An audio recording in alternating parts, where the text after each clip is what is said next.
Hey everyone, Sula here from MistyHilltops.com. Thanks for stopping by. In this video, I'm working on a traveler's notebook layout titled Back Again. I'll be scrapping these photos that you see on the side there, and I'm working with a digital version of the collection Transatlantic Travel by Carta. This layout is based on a sketch and cut template that I share as freebie at MistyHilltops.com, and there are a number of freebies available for download, so if you haven't done it, go check it out.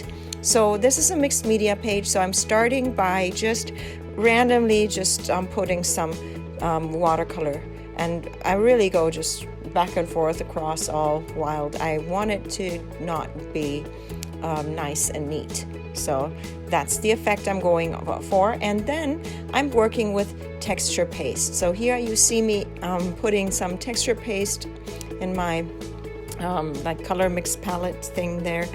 And so then I'm going to add some watercolor to it just to give it some color. And I'm choosing to go with a light blue there, just for a little contrast, and this is supposed to be for the background of my page. So I'm just I don't want it to become so watery, so I just pick up the color because I want the color to be a little stronger on there, because the more water you use obviously with watercolor, then it becomes more watered down. And so I want the blue to still be a nice blue. So I try to use little water, but still want to achieve this dripping effect so that the color can drip onto the texture paste there. And I'm not looking for a perfectly mixed texture paste there. If it's a little stronger, if there's more blue in some parts than in other parts, that's exactly what would make me happy, though I'm not sure I can actually achieve that. So here I'm beginning. I have a stencil for this, and I already checked where I don't need to put texture paste on every square there. I'm only using those striped squares. It's basically kind of like a tartan pattern, the stencil, but I really only need to put texture paste on those parts that will be visible behind the design, peeking out from underneath the design or from behind the design. So I don't need to go put texture paste on those places where they will be covered by my papers and photos and just the design of the page. And I'm not looking for working neat and clean. Here I'm using up what texture paste I have, but I think it might be, I'm hoping it might be enough. And so I'm ready to pull off the stencil, and now obviously it takes quite a bit of time to dry. So I have waited enough to ensure that it's actually dry. I have had where I wasn't patient enough and I haven't waited long enough, and then like you can see my fingers in the texture paste. So I try to avoid that by giving it sufficient time to dry. That's always when you work with texture paste and things like that, it does take longer a page to create. Obviously I'm not spending that entire time with the page.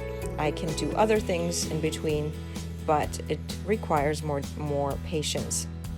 So here I am laying out the papers because I have a very particular design. As I said at the beginning, this is based on a template that I created for this layout, and so I try to really replicate the template the way, or the papers the way that I had intended them. Obviously, most of the time it actually turns out a little different than what I had originally planned, but it's okay.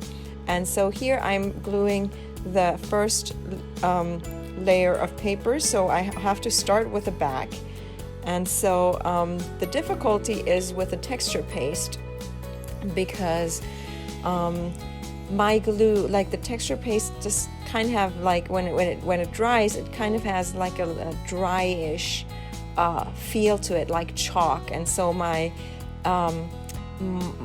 glue doesn't really like the texture paste so much, and it doesn't really like to stick so much to that texture paste. But so I always have to pay a little attention as I glue it down, that it actually sticks. See, I'm pressing more on those parts where there's the texture paste underneath there. You see, I'm having my fingers there, and I realize I want a little more glue, so I'm using my toothpick as usual to apply a little more glue in some places. And then I have to decide, because the way that I have designed this, I still want to like that one strip to be visible behind the photo, so I have to make sure things are spread out enough, but then not too far apart that they cover up other parts of papers, because I mean, I have the papers so that they can be visible and not all covered up. In my digital scrapbooking days, I didn't care so much, and there were layouts where I had paper layers there, and then they were completely covered up. They ended up being completely covered up either by other papers or by other elements, and that doesn't matter if you work digitally, but obviously with a real paper design, you want the paper to be visible, or otherwise you wouldn't be using that paper, because it would just be a waste of that beautiful paper. So this is why I'm laying out everything on the page, to ensure it's actually going to be, especially that paper strip that goes across where that touches that little black circle there. And again, I have to push down on the part that is covered with which is underlaid by the texture paste there. It always is a little extra work there, but I love the effect it has, so I will continue using texture paste on my papers. So I'm ready for this paper, and then I think this is probably the last strip that needs to be glued down at this point before I can start with the embellishing.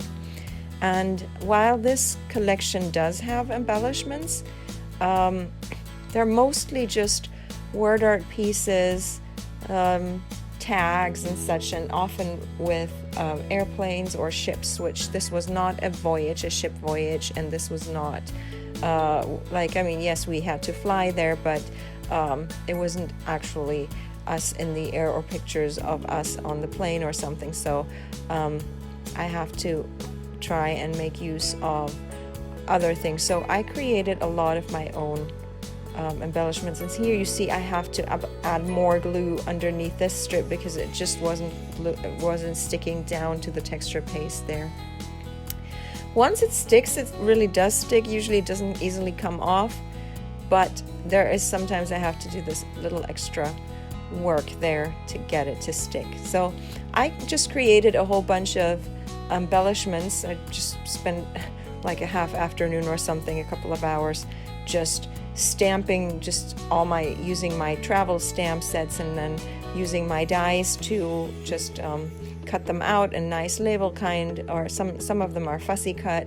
So I have a whole bunch of ephemera pieces now that I can just add to my pages, and once I run out, I can create new ones. But for now, I still have more than enough that I can just choose and pick from. That work that afternoon paid off for me to create all these elements, and rather than actually working on a page. So I have flowers, which the flowers usually, I ended up, that's what I was doing. When I was putting everything, like clipping the papers to my Silhouette Studio file, I ended up putting 2 layers. Sometimes I was trying different papers, and I left the other paper, and then I just added a paper on top. So there were 2 strips of paper that I doubly printed because I hadn't paid attention to it, and I just ended up copying both of them into my printing file, and then printed them out. And then I was like, shoot, I don't even need that paper at all because it's not the other paper was there already. But then I decided I'm just going to use these paper strips to die cut some of my flowers. And so I just have flowers that are made of these, they're just usually there's one of them I think is scribbly, and the other one was that black circle there is full of words, travel words. So that same paper was there as a spare something, and so I used that for the what looks like the black flowers is using that pattern paper there. So this is another stamp that I used one of my label dies with, and again, texture paste is giving me a hard time, so I'm adding more glue underneath to make sure it really sticks. And then I also have these word strips that I create. You can also download these word strips on my blog, MistyHilltops.com. And obviously these templates, they can be used for, I'm using them on a kind of 8x8-ish paper size for my traveler's notebook spreads, but you can just download these templates and transfer them onto a 12x12 and either resize or use as is. If you like more white space, then use as is, and if you prefer less white space, then you can just resize them to a larger image and then use them for your normal scrapbooking pages if that's what you like. I like to work with smaller sizes, like you can see if you check YouTube, and you can see I have some 6x6, well, they're 6x12 because I do double pages, and then I have the Traveler's Notebook. So these are my favorite paper formats, I think, the paper sizes. So here I am slowly adding clusters of flowers and embellishments. So some of them are embellishments, some of them are, oh, I could have used that spare strip of paper from one of my tabs. I didn't even think of that. But I still have leftovers, and I will continue using this kit as well, so I will probably find a use for it in the future.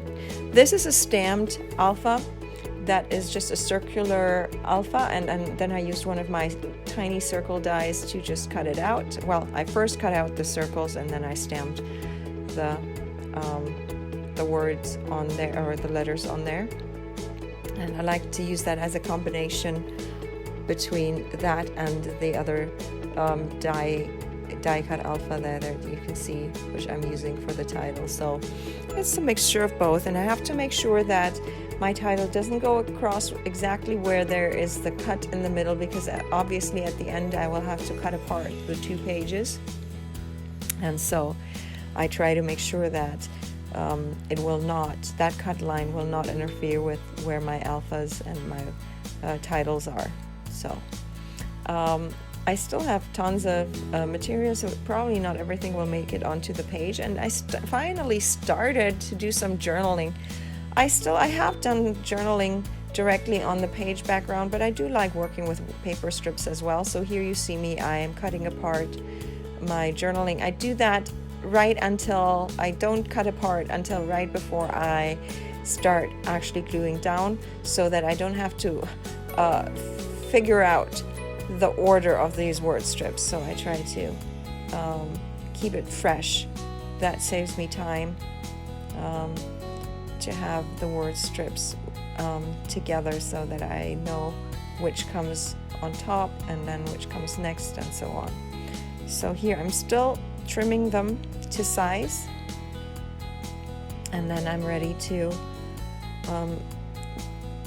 place it on the page, and then it'll work around the texture paste and the title there. That's why I wasn't yet quite ready to glue down the title, because I wanted to see how I wanted things to go, where exactly to put the word strip. And again, I have to be very generous with the glue, because half of the letter will be on a paper, which is easy to glue down, but half of it will be on the texture paste, unless I've moved. Now I think after the G, there's no more texture paste in the background, so the rest should be easy to glue down. And the word strips will work their way around that texture paste part, that stripped square, a striped square that you see there. Well, it's mostly covered, but I still like it peeking out from underneath the design there. And then this is the tiny dot, which I have to use my toothpick to place it onto the page right there.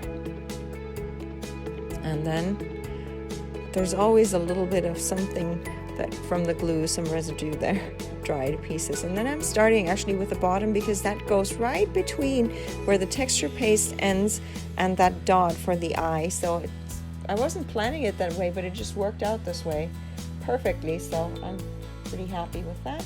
And so I'm building the journaling parts from there on up.